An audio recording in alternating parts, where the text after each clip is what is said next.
సంధ్య madam thyroid madam గారు ఏలూరు నుంచి వారు ఎందుకు వాడారు, వారు ఎటువంటి ఫలితాలు పొందారు అనేది మనం తెలుసుకుందాం. సంధ్య గారు నమస్కారం అండి. నమస్తే సార్. దేనికోసం మీరు VR4 ను వాడారు, మీరు పొందినటువంటి ఫలితాలు మాకు చెప్పగలుగుతారా? Sure sir. సార్ నేను ఒక 20 ఇయర్స్ నుంచి మెడికల్ ఫీల్డ్ లో ఉన్నాను సార్. అయితే ఓకే. నాకు 2019 లో థైరాయిడ్ రావడం జరిగింది. బట్ నేను చూసుకోలేదు, 23 లో చూశాను. అంటే జనరల్ గా ఎప్పుడు టెస్టులు చేయించకుండా పాత రిపోర్ట్ చూడలేదు నేను. 23 లో చూసినప్పుడు T3 T4 వచ్చేసరికి నాకు టోటల్ గా 300 350 అలా ఉంది. TSH వచ్చేసరికి -0లోకి వెళ్తుంది సార్. సో నేనేంటి అంటే డాక్టర్స్ ఆశ్చర్యపోయారు, 3 ఏళ్ల క్రితం వచ్చి ఇప్పటి వరకు ఇలా ఉన్నా అంటే గ్రేట్ అన్నట్టుగా. అయితే ఆ టైంలో నేను మణిపాల్ హాస్పిటల్, అడప గిరిధర్ గారు ఇలా చాలా మందిని కన్సల్ట్ చేశాను.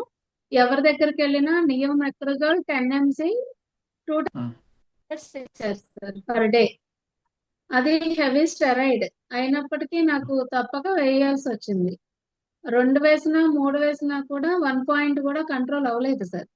సో కంట్రోల్ అవ్వకపోగా నాకు PCOD కంప్లైంట్ అనేది వచ్చేసింది. దానివల్ల మల్టిపుల్ ఫైబ్రాయిడ్స్ వచ్చి ప్రాబ్లం అయిపోయింది. సరే థైరాయిడ్ తగ్గితే తప్ప సర్జరీకి వెళ్ళను అన్న ఉద్దేశంలో నేను థైరాయిడ్ తగ్గించుకోవడానికి చాలా ప్రయత్నాలు చేశాను సార్.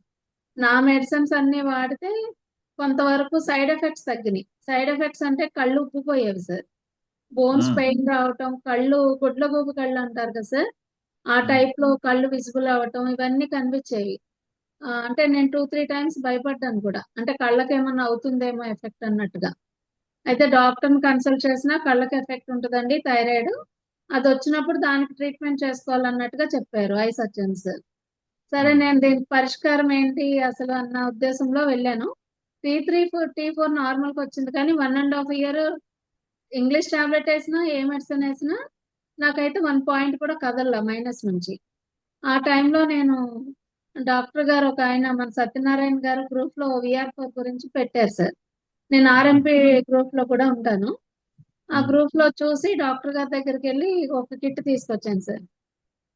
ఆ రోజు వివరణ పూర్తిగా నేను తెలుసుకోలేకపోయాను.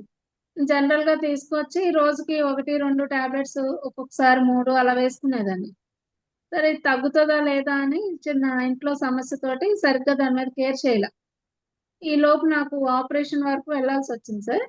ఆ టైంలో నేను దీన్ని టెస్ట్ చేసుకున్నా, థైరాయిడ్ బ్లడ్ పర్సంటేజ్ బాగా తగ్గిందని టెస్ట్ చేసుకున్నా హాస్పిటల్లో జాయిన్ అయ్యాక. టెస్ట్ చేసుకుంటే నా థైరాయిడ్ లెవెల్స్ అనేది మైనస్ లో ఉన్నది 1 పాయింట్ లోకి వచ్చింది. సో హ్యాపీ అనుకున్నాను సార్. నిజమా అబద్ధమా అని చెప్పి మళ్ళీ second day operation post phone చేసి మళ్ళీ వెళ్ళి టెస్ట్ చేయించాను. థైరాయిడ్ కేర్లో చేపిస్తే సో అక్కడ కూడా సేమ్ రిపోర్ట్ వచ్చింది. సో హ్యాపీగా నేను ఇంకా ఆపరేషన్కి వెళ్ళాను సార్. ఆపరేషన్కి వెళ్ళకుండా ఆగిపోదు అంటే ఇప్పుడు బాధపడుతున్నా, అప్పుడు కరెక్ట్ గా వాడి ఉంటే ఆపరేషన్ పడేది కాదేమో అని. సో నాకు కంప్లీట్ గా 6 months అయ్యేసరికి టోటల్ నార్మల్ వచ్చింది సార్. నేను ఇంక టాబ్లెట్ డోసేజ్ తగ్గించుకుంటూ వచ్చాను. డాక్టరే ఆయన ఏంటి ఏం వాడారు బాగా తగ్గింది అన్నట్టుగా ఆశ్చర్యపోయారు. సార్ నేను జనరల్ గా నాదేదో వాడుతున్నాను సార్ అని చెప్పి వచ్చేసాను సార్. ఆఫ్టర్ 1 year తర్వాత టెస్ట్ చేస్తే నాకు కంప్లీట్ నార్మల్ వచ్చింది సార్. సో నేను కంప్లీట్ గా టాబ్లెట్, ఇంగ్లీష్ టాబ్లెట్ అనేది కంప్లీట్ స్టాప్ చేశాను. నాకు ఈ థైరాయిడ్ వల్ల ఒళ్ళంతా నీరు వచ్చేది సార్, ఆ సైడ్ ఎఫెక్ట్ కూడా పోయింది. గుడ్.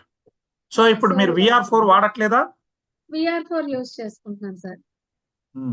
VR4 అనేది పర్ డే 6 వేసుకుంటున్నా. ఎందుకంటే మనకు అంత ఆరోగ్యాన్ని ఇచ్చేది వదులుకోవాలని నేనైతే అనుకోవట్లేదు సార్. ఓకే. సో ఎవరికైనా థైరాయిడ్ ఉన్న వాళ్ళకి లైఫ్ లాంగ్ మందులు వేసుకోవాలి. మరి ఈరోజు మేడం గారు స్వయాన వారు వాడి లైఫ్ లాంగ్ మందులు లేకుండా అలోపతిని ఆపేయడం అనేది జరిగింది. సో ఎవరికైనా చెప్పచ్చా అండి? హ్యాపీగా చెప్పచ్చు సార్. ఇక్కడ చాలా మందికి గ్లాండ్స్ కింద వస్తాయి కదా సార్ థైరాయిడ్ గెడ్డలు, ఆ గెడ్డ కూడా పూర్తిగా కరిగిపోతుంది సార్. నేను నెక్స్ట్ వీక్ లో లైవ్ టెస్ట్ మనీ తీసుకొస్తాను సార్. అంటే గొంతు దగ్గర ఒక 1/2 kg గెడ్డ ఉన్న ఆవిడకి తగ్గింది. Thank you sir. మంచిదమ్మా.